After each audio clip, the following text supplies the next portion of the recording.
Paano ba gamitin tong K9 wireless microphone? Tara, turuan ko kayo. Una sa lahat, ayan, i-double check mo muna yung cellphone mo kung meron kang OTG. Saan ba makikita yung OTG? Punta ka sa settings, hanapin mo yung OTG. Pag nahanap mo yung OTG, i-on mo siya. Pagkatapos, hanapin mo ulit yung Bluetooth, i-on mo rin siya. Pareho mo na siyang na-i-on, ilagay mo na yung receiver. Ito yung receiver. Ito yung ilalagay mo sa cellphone mo. Type-C po ito.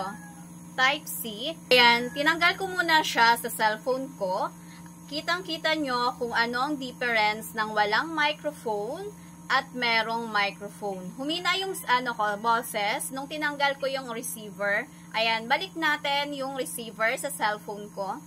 Pagkalagay mo na ng receiver sa cellphone mo, ayan, i-on mo na yung microphone.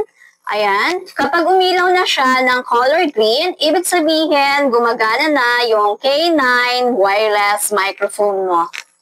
Ganun lang kasimple kung paano i-connect yung K9 wireless microphone. Kung meron pa po kayong katanungan about K9 wireless microphone, ayan, comment lang po kayo dyan. I hope nakatulong ako sa inyo. Paki-follow na lang po ako. Thank you!